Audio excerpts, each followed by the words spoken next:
Assalamualaikum warahmatullahi wabarakatuh. Perkenalkan, nama saya Unfe Bining Tias dengan NIM 240501010197 dari kelas KM102. Di sini, saya akan menyampaikan materi yang berjudul Komunikasi dalam Pembelajaran Jarak Jauh. Video ini dibuat untuk memenuhi UTS mata kuliah pengantar komunikasi digital di Universitas Siber Asia dengan dosen pengampu Ibu Rosanah Sarjana Sastra, Magister Ilmu Komunikasi, akreditasi profesi Associate Member of Indonesia Public Relations, Certified Public Speaking. Mari kita mengenal apa itu komunikasi. Komunikasi merupakan proses pertukaran informasi, gagasan, dan pemahaman antara dua orang atau lebih melalui berbagai cara, baik secara lisan, tulisan, maupun melalui gerak tubuh serta ekspresi. Komunikasi tidak hanya sekedar menyampaikan kata-kata, tetapi juga bagaimana pesan tersebut dapat dipahami oleh penerimanya. Selanjutnya, apa saja komponen komunikasi? Proses komunikasi melibatkan pengirim pesan, pesan yang ingin disampaikan, media yang digunakan, penerima pesan, dan tanggapan yang muncul setelah pesan diterima. Setiap bagian saling berhubungan dan menentukan apakah pesan dapat diterima dengan benar atau justru menimbulkan salah tafsir. Selanjutnya ada contoh komunikasi. Dalam kegiatan pendidikan, komunikasi memegang peranan sangat penting karena keberhasilannya dapat menentukan seberapa baik peserta didik memahami materi yang diajarkan. 1. Dosen menyampaikan materi. 2. Diskusi kelompok melalui Zoom. 3. Percakapan antar mahasiswa, baik ketika sedang berdiskusi mengenai tugas, belajar bersama, ataupun berbicara santai. 4. Percakapan melalui pesan singkat. Komunikasi yang baik ditandai dengan pesan yang jelas, hubungan yang terbuka antara pengirim dan penerima pesan, serta adanya kesediaan untuk saling mendengarkan.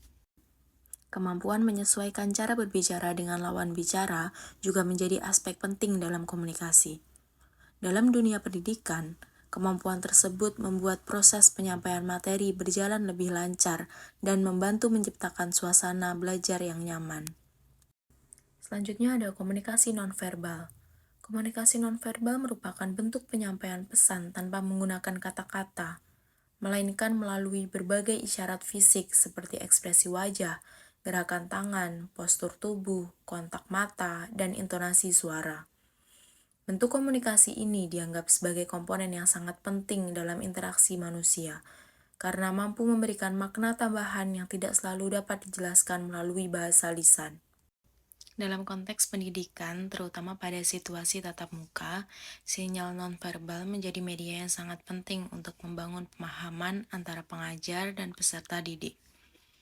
Dosen atau guru sering menggunakan gerakan tangan untuk menekankan poin penting, mengubah intonasi untuk menarik perhatian, atau melakukan kontak mata untuk menjaga fokus peserta didik.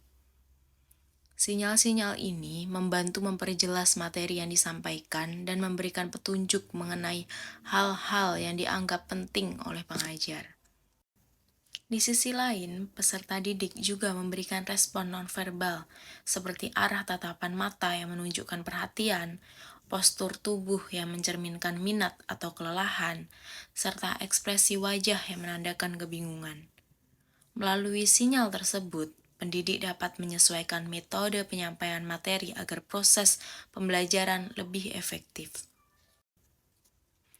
Secara keseluruhan, pesan nonverbal menjadi elemen penting yang mempengaruhi suasana komunikasi, kualitas hubungan interpersonal, dan efektivitas penyampaian pesan baik dalam interaksi tatap muka maupun digital. Pemahaman yang baik mengenai peran dan fungsi komunikasi nonverbal memungkinkan individu untuk berkomunikasi secara lebih efektif dan mengurangi potensi kesalahpahaman. Dalam dunia pendidikan, kemampuan membaca dan mengelola sinyal nonverbal menjadi keterampilan yang semakin relevan, terutama di era digital yang menggabungkan interaksi langsung dan virtual. Dengan memahami pentingnya komunikasi nonverbal, proses pembelajaran dapat berlangsung lebih interaktif, bermakna, dan harmonis. Selanjutnya ada fungsi pesan nonverbal. Fungsi pertama dari pesan nonverbal adalah melengkapi pesan verbal. Dalam banyak situasi, kata-kata yang diucapkan tidak selalu cukup untuk menyampaikan makna secara utuh. Ekspresi wajah, intonasi suara, dan gerakan tangan memberikan konteks emosional yang membantu memperjelas maksud pembicaraan. Sebagai contoh, ucapan terima kasih yang disertai senyuman akan terasa lebih tulus dibandingkan ucapan yang disampaikan tanpa ekspresi pendukung. Dengan demikian, sinyal nonverbal berperan mempertegas makna sehingga pesan menjadi lebih bermakna bagi penerimanya. Fungsi kedua adalah menggantikan pesan verbal. Dalam kondisi tertentu, seseorang dapat menyampaikan pesan tanpa perlu menggunakan kata-kata. Isyarat seperti anggukan kepala untuk menunjukkan persetujuan atau acungan tangan untuk meminta perhatian seringkali lebih cepat dan efektif. Fungsi ini menunjukkan bahwa manusia tidak selalu bergantung pada bahasa lisan untuk berkomunikasi. Bahkan dalam situasi yang tidak memungkinkan percakapan verbal, seperti ketika berada di tempat yang ramai atau harus menjaga ketenangan, pesan nonverbal menjadi solusi utama dalam menyampaikan maksud secara efisien. Fungsi ketiga yaitu mengekspresikan emosi. Emosi merupakan aspek yang sulit diungkapkan hanya melalui kata-kata karena sifatnya yang kompleks.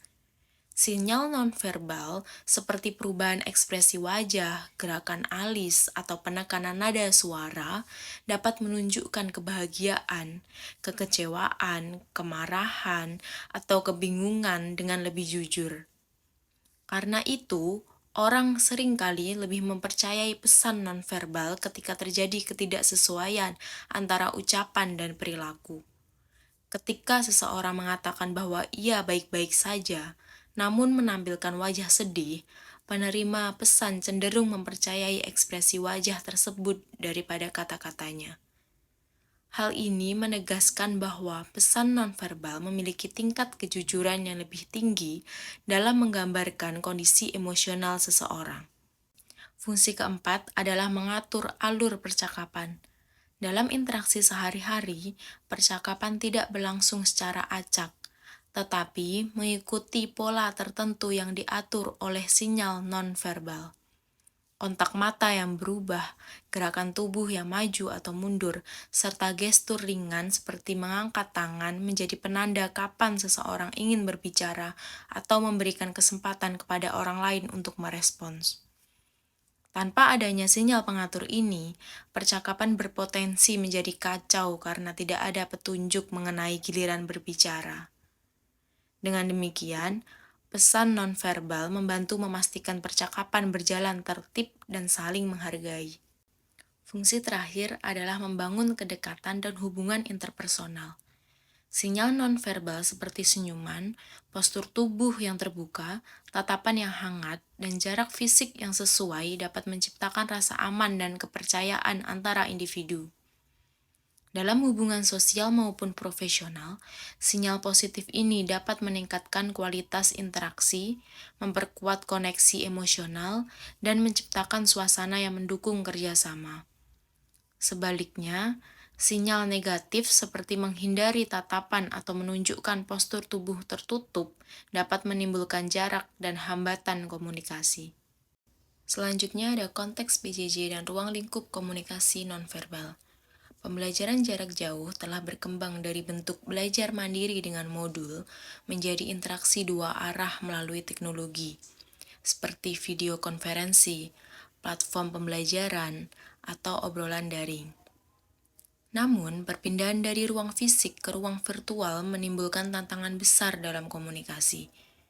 Karena sekitar 70-93% elemen nonverbal dalam tatap muka hilang atau terdistorsi. Padahal, kekuatan nonverbal yang mampu mengisi kesenjangan yang dibuat oleh kurangnya kehadiran fisik menjadikan pembelajaran lebih terhubung, efektif, dan bermakna. Komunikasi nonverbal di PJJ tidak hanya meliputi ekspresi wajah atau gerakan tubuh, tapi juga mencakup elemen-elemen digital seperti tata letak layar, emoji, nada suara yang ditangkap mikrofon, dan bahkan waktu tanggapan pesan. Semua elemen ini bekerja bersama untuk membentuk makna yang diterima oleh pengajar dan peserta didik. Selanjutnya ada tantangan komunikasi nonverbal di PJJ. Keterbatasan ruang visual. Di layar, hanya sebagian tubuh yang terlihat, biasanya wajah dan bahu atas, sehingga gerakan tubuh keseluruhan, posisi tubuh, dan jarak antar orang yang berperan besar di tatap muka tidak bisa terasa sepenuhnya. Kualitas teknologi yang beragam, seperti gangguan sinyal, suara yang putus-putus, atau resolusi video yang buruk, bisa membuat ekspresi wajah atau gestur terdistorsi, sehingga menyebabkan kesalahpahaman. Yang ketiga adalah kurangnya kehadiran fisik. Tidak adanya sentuhan seperti tap di bahu untuk memberi dukungan, aroma, atau suasana ruang yang bisa memengaruhi suasana pembelajaran, sehingga membuat nonverbal yang tersisa harus bekerja lebih keras. Penyebaran peserta didik. Setiap orang berada di ruang yang berbeda dengan latar belakang, cahaya, dan suasana yang berbeda, sehingga sulit untuk menciptakan kohensi melalui nonverbal yang seragam. Yang terakhir ada keterasingan emosional. Peserta didik seringkali merasa terisolasi di PJJ, dan nonverbal adalah salah satu cara paling efektif untuk mengekspresikan perhatian, dukungan, atau empati yang bisa mengurangi perasaan itu. Penjabaran, PJJ telah menjadi semakin penting dalam era digital ini, memungkinkan pengajar dan peserta didik untuk tetap terhubung dan melanjutkan proses belajar mengajar meskipun terpisah secara fisik. Dalam konteks ini, komunikasi nonverbal memainkan peran sangat krusial. Ketika interaksi tatap muka terbatas, kemampuan untuk memahami dan menggunakan komunikasi nonverbal menjadi semakin penting untuk memastikan efektivitas pembelajaran. Selanjutnya ada pengaruh komunikasi nonverbal dalam pembelajaran jarak jauh. Yang pertama, memperjelas maksud pembicaraan. Saat materi yang bersifat kompleks atau abstrak disampaikan, ekspresi wajah, gerakan tangan, dan intonasi suara berperan krusial untuk menekankan poin-poin kunci. Tanpa kehadiran sinyal nonverbal, penjelasan verbal dapat terasa kaku dan sulit dipahami, terutama bagi mahasiswa yang mengandalkan visualisasi untuk memahami konsep yang dijelaskan. Dalam ruang virtual, meskipun tampilan tubuh hanya terlihat sebagian, isyarat-isyarat kecil seperti alis terangkat, senyum, atau gestur tangan tetap dapat memperkuat pemahaman. Yang kedua, ada menjaga perhatian dan membangun hubungan interpersonal. Dosen dapat menciptakan suasana kelas yang hangat dan menarik melalui ekspresi wajah yang ramah, tatapan yang mengarah ke kamera, serta intonasi yang bervariasi. Di sisi lain, mahasiswa memberikan umpan balik melalui anggukan. Yang ketiga, ada meminimalkan kesalahpahaman dalam penyampaian materi. Dalam pembelajaran daring, keterbatasan kualitas audio atau gangguan koneksi dapat membuat pesan verbal menjadi kurang jelas. Namun, sinyal nonverbal seperti intonasi, penekanan suara, atau gestur tangan membantu memberikan konteks tambahan sehingga pesan tetap dapat diterima dengan baik. Hal ini sangat penting dalam situasi di mana klarifikasi cepat dibutuhkan, terutama ketika materi yang dibahas memerlukan interpretasi yang tepat. Yang terakhir ada menciptakan suasana kelas yang interaktif. Dosen yang menatap kamera seolah-olah menatap mahasiswa secara langsung dapat meningkatkan kehadiran sosial dan membuat peserta didik merasa diperhatikan. Begitu pula mahasiswa yang menampilkan ekspresi responsif cenderung lebih aktif dalam diskusi virtual. Selanjutnya ada komunikasi yang baik dan efektif. Merupakan suatu proses penyampaian pesan yang berlangsung secara jelas, terarah, dan dapat dipahami oleh penerima tanpa menimbulkan penafsiran yang keliru. Sebuah komunikasi dikatakan efektif apabila pesan yang disampaikan oleh pengirim benar-benar dipahami sebagaimana maksud awalnya, sehingga tidak terjadi kesalahpahaman yang dapat menghambat tercapainya tujuan komunikasi itu sendiri. Untuk mencapai komunikasi yang baik, diperlukan kejelasan penyampaian pesan, ketepatan dalam pemilihan kata, sikap yang memperhatikan kondisi dan konteks lawan bicara, melibatkan unsur timbal balik, serta memadukan komunikasi verbal dan nonverbal. Komunikasi yang baik dan efektif menjadi fondasi dalam menciptakan interaksi yang sehat. Ketika seseorang mampu berkomunikasi dengan baik, ia akan lebih mudah memahami orang lain, menyampaikan pendapatnya, serta bekerja sama dalam kelompok. Sebaliknya, komunikasi yang tidak efektif dapat menimbulkan kesalahpahaman, konflik, dan menghambat aktivitas. Oleh karena itu, pengembangan kemampuan komunikasi merupakan keterampilan penting yang perlu dibangun melalui latihan, kesadaran diri, dan kepekaan terhadap situasi sosial. Kemampuan ini tidak muncul secara instan, tetapi tumbuh seiring pengalaman dan refleksi terhadap berbagai bentuk interaksi. Selanjutnya, kapan dan mengapa diperlukan komunikasi yang baik? 1. Diperlukan saat menyampaikan informasi bersifat krusial, agar tidak menimbulkan kesalahan dalam pengambilan keputusan. 2. Saat bekerja dalam kelompok. Komunikasi menjadi alat untuk menyelaraskan tujuan, mengordinasikan langkah, dan menyelesaikan permasalahan yang muncul. 3. Dalam kegiatan diskusi. Membantu dalam mengemukakan pandangan dengan terstruktur. 4. Dalam proses pembelajaran, baik di kelas atau pembelajaran jarak jauh. Ketika komunikasi berjalan lancar, maka proses belajar menjadi lebih hidup dan efektif. 5. Menjaga hubungan harmonis dalam kehidupan sosial, agar hubungan sosial menjadi lebih hangat, saling percaya, dan terhindar dari konflik. Selanjutnya, tantangan dalam menciptakan komunikasi yang baik dan efektif. 1. Perbedaan persepsi antara pengirim dan penerima pesan.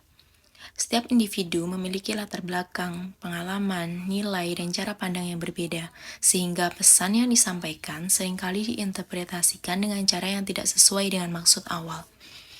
Perbedaan persepsi ini dapat menimbulkan miskomunikasi yang menyebabkan salah paham atau bahkan konflik. Yang kedua, gangguan teknis juga menjadi hambatan, terutama ketika komunikasi dilakukan melalui media digital. Dalam konteks pembelajaran daring atau rapat online, masalah seperti jaringan tidak stabil, suara terputus, atau layar yang tidak sinkron dapat mengganggu proses penyampaian pesan. Gangguan ini membuat informasi yang diterima tidak lengkap, sehingga menghambat pemahaman dan mengurangi efektivitas interaksi. Yang ketiga, ada kemampuan mendengarkan secara aktif juga menjadi tantangan yang sering muncul dalam berbagai situasi.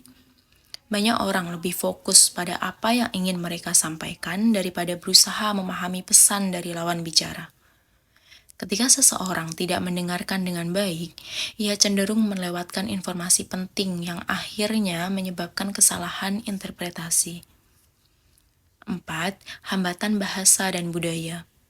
Perbedaan bahasa, pilihan kata, gaya bicara, dan norma budaya dapat mempengaruhi cara seseorang memahami pesan.